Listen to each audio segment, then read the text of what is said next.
Aujourd'hui, nous allons parler de comment catégoriser ses clients.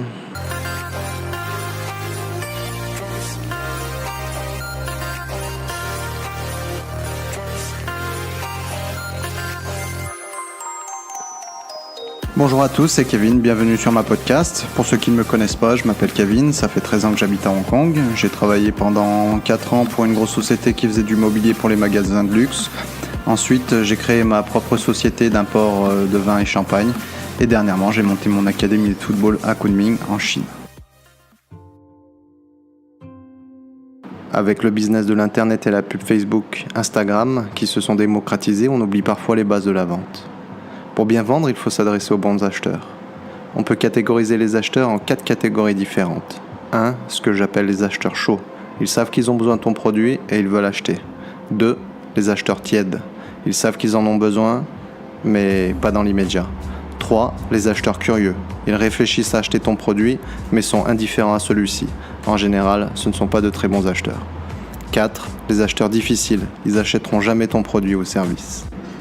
En moyenne, sur 100 personnes, 50% sont des acheteurs potentiels. C'est ce que j'ai appelé les acheteurs chauds et les acheteurs tièdes.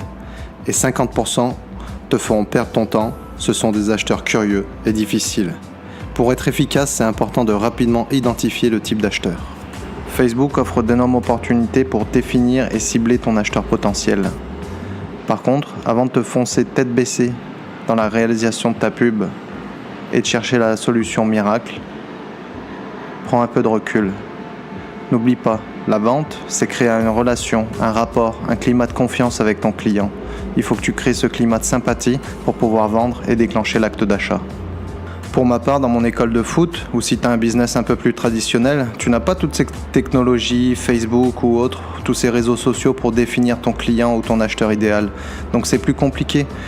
Et puis moi, pendant les séances d'entraînement, parfois j'ai pas le temps d'aller parler aux parents. Donc ça rend encore la tâche beaucoup plus difficile. Donc comment je m'y prends ? En général, je parle aux gamins.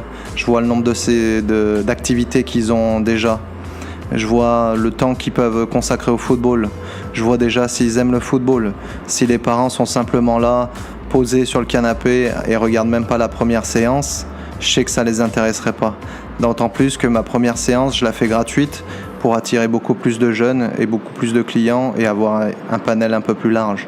Si c'est des personnes qui ont été ramenées par un client actuel qui vient que quelques fois aux séances d'entraînement simplement pour se faire plaisir ou pour faire un petit peu de sport, je sais que ce nouveau client ne sera pas impliqué dans mon académie. Donc je ne vais pas perdre du temps avec lui à essayer de discuter, de le convaincre que le football c'est bien, c'est intéressant. Ou s'ils se plaignent que les prix sont trop élevés dès les premières séances ou les premiers rendez-vous, je me prends même pas la tête à parler avec eux parce que ça sert à rien. Je sais que c'est pas des clients qualifiés et des acheteurs potentiels, donc ils seront pas impliqués dans mon académie. Ils vont simplement mettre leurs gamins pour la garderie ou pour faire un petit peu de sport. Donc là-dessus, moi, ça a aucun intérêt. Tu vois, je vais te donner un autre exemple. Dernièrement, j'étais reparti sur Hong Kong une semaine parce que des fois, je retourne sur Hong Kong pour souffler un petit peu parce que la Chine, c'est vraiment fatigant. Et les 2 personnes qui bossent pour moi étaient sur Kunming. Et je reviens la semaine d'après et je vois qu'ils avaient fait un partenariat avec une nana qui bosse dans les assurances. Et cette nana qui bossait dans les assurances, je la connaissais plus ou moins, j'avais déjà discuté un petit peu avec elle. Et je savais que c'était pas vraiment la bonne personne pour nous apporter des nouveaux clients. Pour eux, ils étaient convaincus, mes deux gars, ils étaient convaincus qu'elle allait nous apporter du monde, mais je savais qu'elle allait nous apporter personne. Elle, ce qui l'intéressait, c'était prendre du fric. Elle s'est dit, tiens, là, il y a une école avec des Européens, ça va être facile à vendre.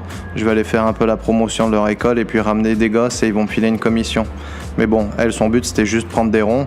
Derrière, elle s'en foutait de qui elle nous ramenait. Alors que moi, je voulais quand même des jeunes qui tiennent la route et qui savent jouer au ballon un petit peu. Ça faisait un petit moment qu'on n'avait pas de nouvelles d'elle. Et puis un jour, elle se pointe avec 2 nouveaux gamins et puis leur maman. Bon, moi, je vois déjà à l'attitude des gosses quand ils rentrent sur le terrain que ça allait forcément pas le faire. Et puis pendant l'entraînement, bon de toute façon les mamans elles regardaient même pas, elles s'en foutaient, enfin elles regardaient que les gosses un petit peu vite fait, voilà. Les gamins ils jouaient, ils faisaient carnage, c'était insupportable. Et puis pendant l'entraînement, les 2 gamins ils se sont levés, ils se sont barrés, ils se sont allés bouffer. Les mamans leur ont filé à bouffer, puis ils sont retournés comme ça sur le terrain. Donc je savais que de toute façon à eux ça servait même pas que à rien de leur parler parce que ils étaient pas intéressés et ils allaient me faire perdre plus de temps qu'autre chose. Donc c'était pas vraiment le type de client idéal pour moi. Pour toi, ça va être exactement pareil. Ça sert à rien de faire une pub bateau en montrant ton produit avec une photo d'AliExpress. Pour ça, tu as déjà les pubs Alibaba, AliExpress ou Wish. Donc tu vas pas tirer du trafic qualifié et des gens qui seront intéressés par ton produit et tu vas pas vendre à la fin et tu seras frustré. Tu dois te différencier, transmettre une émotion et créer un climat de confiance pour déclencher l'acte d'achat chez ton client. Montre ton produit en situation, montre ton produit porté par exemple, ou montre-le comment on fait pour l'utiliser, ou mets-le dans une petite situation un peu sympa avec un décor, quelque chose d'original, de différent, qui va tout de suite attirer l'œil et faire en sorte que ton client se dira tiens, lui il fait pas du dropshipping simplement, il prend du AliExpress, il m'envoie la même photo et il fait une marge de x2, x3.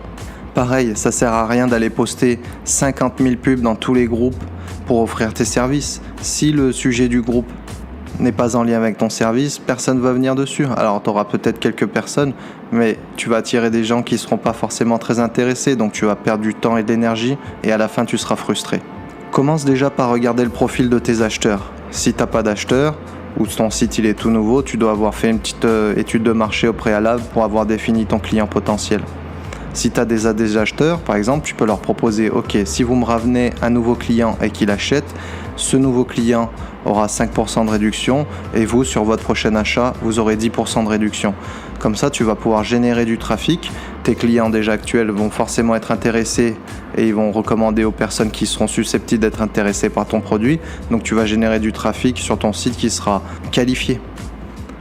Tu vois, par exemple, pour moi, pour mon école de foot, ce que je faisais, c'est que je disais aux parents, s'ils me ramènent des gamins qui s'inscrivent et qui ont un bon potentiel, j'offrais par exemple un sac à dos aux nouveaux gamins et aux parents, je leur offrais 10% de réduction sur leur prochaine inscription ou une tenue ou quelque chose comme ça. Donc pour résumer, tu as 4 types d'acheteurs. Les acheteurs chauds, ceux qui veulent ton produit et vont acheter. Les acheteurs tièdes, savent qu'ils ont besoin de ton produit mais pas dans l'immédiat. Les acheteurs curieux, ils réfléchissent à acheter ton produit mais sont indifférents à celui-ci. En général, c'est pas des très bons acheteurs. Et les acheteurs difficiles, ils achèteront jamais. Donc, ça sert à rien que tu cherches à cibler tout le monde et à vendre à tout le monde ton produit en tapant sur un marché très large, puisque tu vas passer beaucoup de temps, d'énergie et puis dépenser pas mal d'argent pour rien au bout du compte. Il faut vraiment que tu te focalises sur les acheteurs chauds et les acheteurs tièdes, c'est eux qui vont te rapporter du business. Il faut également te concentrer sur tes clients existants, entretenir la relation avec eux, car soit ils vont te recommander de nouveaux clients, soit ils vont passer de nouvelles commandes, donc forcément générer plus de ventes et faire grandir ton business. Je te remercie de m'avoir suivi jusqu'au bout. Si tu as des questions, n'hésite pas à les poser dans les commentaires. Oublie pas de t'abonner et de lâcher un petit like, c'est gratuit et ça fait toujours plaisir. Sur ce, je te dis à demain, sois fort, ciao ciao.